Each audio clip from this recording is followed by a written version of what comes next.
Hello, classic rock fans. I'm reporting just a couple of days after seeing Lou Gramm play a concert at the Arcada Theatre in St. Charles, Illinois. It's the first time I've seen a full Lou Gramm concert, but not for a lack of trying. I actually had tickets to see him all the way back in 2015. He was going to play the Wisconsin State Fair as the opening act to Steppenwolf as the headliner.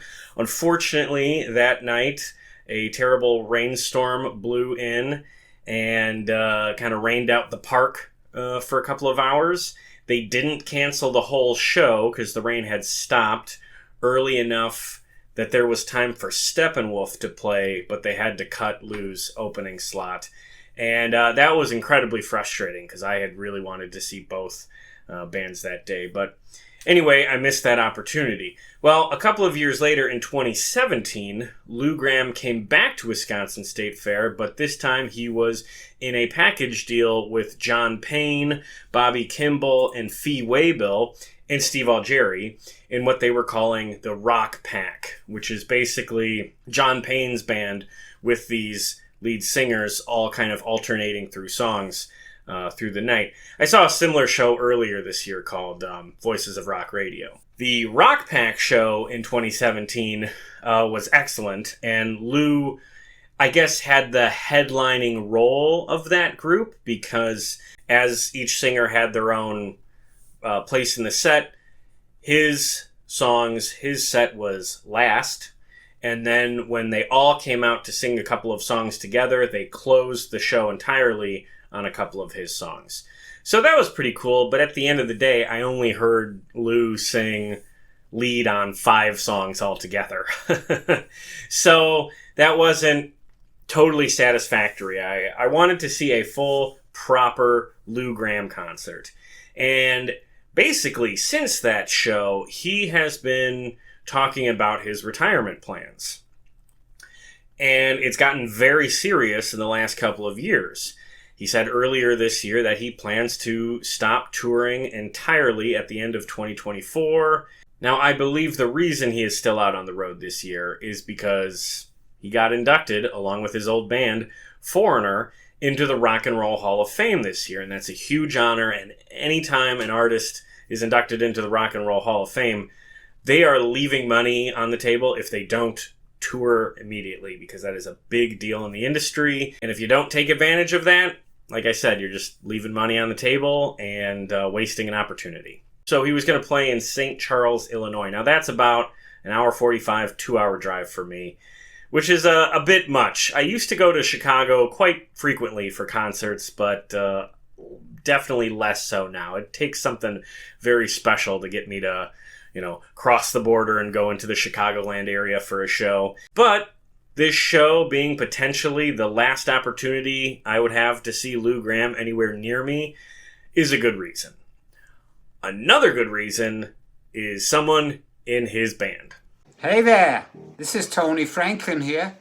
I want to give a shout out to Joe Kay. Yeah, so long-time viewers of this show might remember that years ago I used to open my podcast episodes with a cameo that the Fretless Monster Tony Franklin recorded for me. That was a real cool thing he did for the show, and I bought the cameo because I'm a fan. If you don't know, Tony Franklin was in The Firm, which is that 80s supergroup with Jimmy Page and Paul Rodgers and Chris Slade on drums. Great band, only 2 albums, but a lot of good music on that. After that, Tony would join a band called Blue Murder that had a couple of minor hits at the end of the 80s and I think into the early 90s.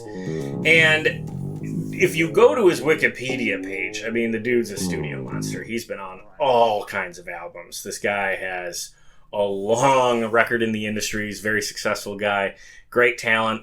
Artists want to work with him. And on top of all of that, there's this great video you can find on YouTube of Tony playing alongside David Gilmour and freaking Kate Bush on one of the only live video performances of her playing Running Up That Hill. It is a really great performance, and it's really cool to see Tony in that video. I actually bought this DVD set specifically so I could always have a physical copy of the concert that video comes from, because you never really know what YouTube is going to take down on any given day. So when I saw that Tony Franklin was going to be in Lou Gramm's band for this tour, I thought, okay, yep, that's enough for me. So I went to buy a ticket, and as luck would have it, there was one seat left in the front row of the balcony. Perfect. That's my favorite place to sit for concerts. So I got my ticket, and on Thursday after work, I drove down to St. Charles, Illinois, and went over and saw the show at the Arcada Theatre. And I will tell you, I was not prepared for the interior of that theater. I was really impressed with the place as a whole. First of all, there didn't seem to be a real bad seat in the house, which is always good. I mean, that's the benefit of seeing theater shows. But the foyer area, when you first go into the theater, is what really caught me off guard. That whole place is built around a specifically classic rock identity. There is classic rock wall art, there's classic rock pinball machines, there's classic rock merchandise available for sale, even stuff that's not related to whoever's playing that night. There are great framed photos of classic rock artists who have played that venue, and the photos are from the shows that were played at the venue. I loved that. The interior decorating of the place was really good for a classic rock fan. It really felt like, oh, okay, I'm in the right place again if I like that classic era of rock and roll. Now, I don't know much about the ownership. I gathered that it's owned by a guy who also owns a theater in Iowa. He seemed like a real decent guy, maybe a little bit of a ham, but I mean that in a nice way. I say that because when I walked in, there was a cardboard cutout of a cartoon version of him. And before the show got started, the owner of the place came out on stage to introduce the band, and he, had a round of applause for any first responders in the audience, any teachers in the audience, any doctors and nurses in the audience, and then, of course, any veterans in the audience. And after we did all this applause, they had this video board where they played a video of the guys from Metallica shredding on the Star Spangled Banner, and everybody stood while that played. And it was very interesting. It was like I was at a ball game or something, doing the Star Spangled Banner before the main event. I've never experienced that at a venue before, so it was unique and wholesome, I guess. I enjoyed it. I will say I'm not clamoring for other music venues that I go to start doing something like that, but it felt very reflective of the community I was visiting, and like I said, just seemed wholesome and a real effort to get everybody in a good mood, so no complaints there. And then the show got started. Lou came out with his band and got right into the hits. And the set list for the night was, predictably, almost exclusively Foreigner music. He opened with Feels Like the First Time and Double Vision. And then the third song of the night was Long, Long Way From Home, which isn't one of Foreigner's biggest hits, but it's definitely a fan favorite. And he told a nice little story about the writing of the song and his first visit to New York, as that's referenced in the lyrics, before going into the song. And the crowd really enjoyed that. And that's the kind of stuff that I like when I go to see a show. I like when artists talk for just a little bit about the story behind the song.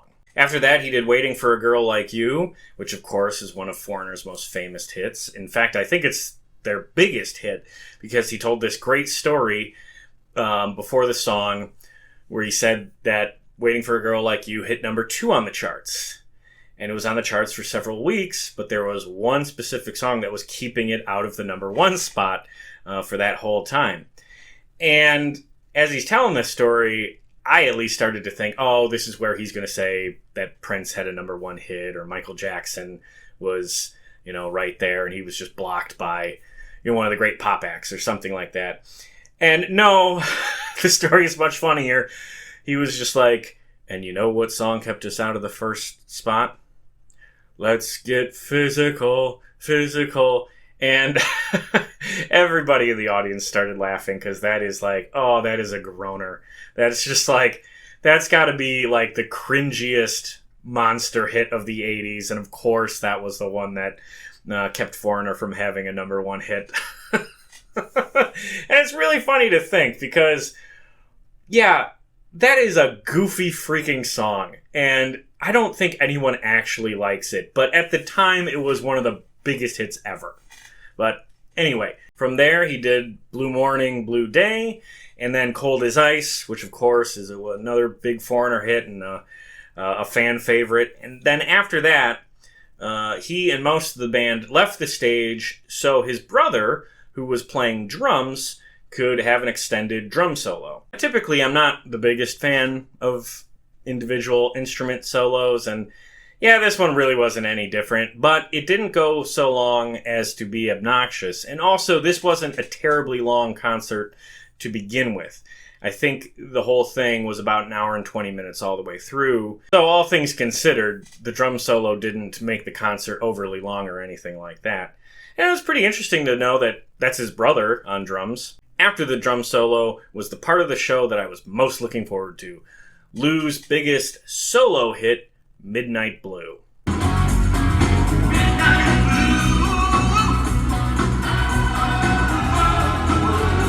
Honestly, that's another part of why I really wanted to see him this past Thursday, is because I love that song and I wanted a chance to see that live. So he played Midnight Blue, it was awesome, it was worth the price of admission alone, and the show carried on. The next song was the only one of the set list I wasn't familiar with, called That Was Yesterday. Obviously Foreigner fans know that one, but I wasn't familiar with it. I'm not the biggest Foreigner fan. I do know their greatest hits, and I've seen them in concert twice. Or should I say, I've seen Mick Jones' current lineup of Foreigner twice. I saw them at, again, Wisconsin State Fair all the way back in 2009, which was a fun show. And then I saw them at the Waukesha County Fair in 2012. That was an excellent show. I remember having a lot of fun that night. I went with a good friend of mine. The only odd part of that show was Mick Jones didn't play that night. He was, I think, dealing with some health issues. So that was the first concert I ever saw where there were 0 original members and 0 like heyday classic members for a band on stage. Nowadays, that's not uncommon at all. There's tons of bands from classic rock that are operating like that with no original, no heyday members. In 2012, that was definitely something to take note of, and I did get a lot of mileage joking about that. But you know what? It was still a really fun show. And then after that song, it was right back to hits. Head Games, Urgent, and I Want to Know What Love Is. The highlight of that section, the close of the show, was definitely Urgent. And of course, it's because of a killer sax solo, and that's something that, you know, Lou has in common with his old band. Both times when I saw Foreigner, Urgent and that sax solo was the highlight of the show. Seeing Lou on Thursday, pretty much the same thing. The sax solo on Urgent is just so killer, and the guy playing sax, he like came out into the crowd and walked around the floor level and then came back on stage, and he was jamming, and Tony Franklin is jamming on bass with him, and that was fun. That was a really fun part of the show. In fact, that was probably my favorite moment of the show, was seeing those guys jam along with the sax solo on stage. Now, he didn't have any backup gospel singers for I Want to Know What Love Is, but, you know, he said that ahead of time and asked the crowd to sing along with the band as they did that, and the crowd definitely responded. And, you know, that is a really beautiful song. It's a shame that they weren't able to figure out to get like a local kids choir or something, because that is one thing I'll give Mick Jones' version of Foreigner some credit for, is I'm pretty sure both times I saw them, they brought like a high school or a college choir on stage to sing along on that song specifically, which was really cool. Rolling Stones do this too. They typically bring a local choir on stage to sing along on You Can't Always Get What You Want. And then the encore was, of course, Jukebox Hero and Hot Blooded. The crowd was on their feet for both of those songs. I mean, that's a pretty unquestionable way to end the show. Jukebox Hero is the epic finale, and Hot Blooded is just a great, punchy, you know, way to go out on a rock song. To be honest, the set list was very similar to the set lists I remember from seeing Foreigner those other times, with the big difference, of course, with this show being Midnight Blue. But I saw all the Foreigner hits I wanted to see. I really can't think of any big hits that he skipped that I, was disappointed that I didn't hear. I can think of a song from his solo career that would have been awesome to hear, but I don't think he ever does this one live. I have this Lost Boys soundtrack, and he has a song on there called Lost in the Shadows. I like that song. It would have been cool for him to play that. I don't think he typically does that song. I don't know if he ever does that song, because that really wasn't a big hit. And then the only other thing I should add is that after the show, Lou Gramm and Tony Franklin stuck around to sign autographs. And I did think about hanging out to get an autograph, but I didn't know they were doing this ahead of time, so I didn't have any of my vinyls with me. But I'm not really one for autographed photos. I don't really know what to do with those. And also, more to the point, the line for them was extremely long. And I had a 2-hour drive back home, so I really didn't want to tack on another hour and maybe hour and a half of waiting in line on top of that. So I took one last look at them getting seated, in the autograph table, and then I just called it a night. Went back to my car and made the drive home. I'm glad I went. I'm glad I'm able to say that I've seen Lou Gramm in concert. I thought he was excellent. I thought his band was excellent. Very cool that Tony Franklin was in the lineup. And I guess I skipped maybe the most important point of the whole show. Lou's vocals were excellent. That guy still has his voice. He really hasn't lost a step.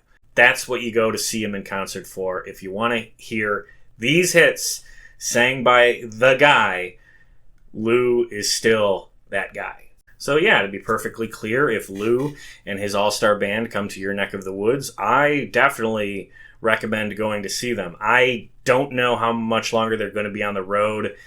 I don't think anything is announced for 2025, so you really might be at your last opportunities right now. But if you have one, I would do it because it's a good show.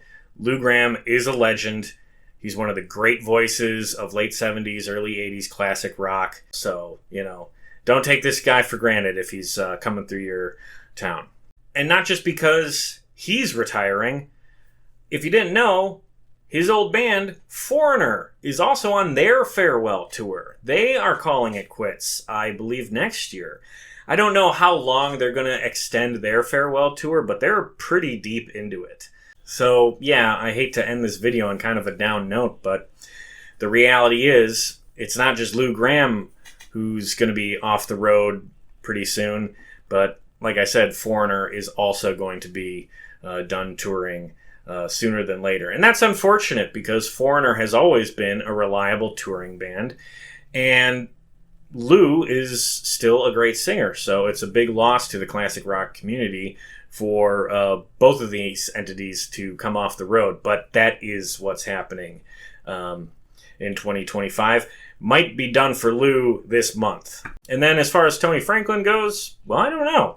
I guess he'll be a musical free agent again, and hopefully he joins another touring band and I'll get another chance to see him because it was pretty cool. But I think I will leave it at that.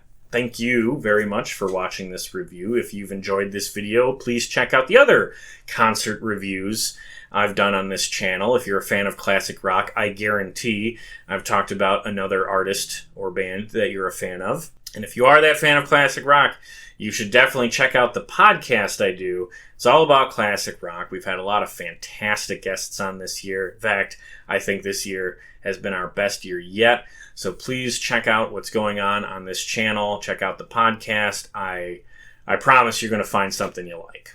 And with that, thanks again for watching, and keep rocking.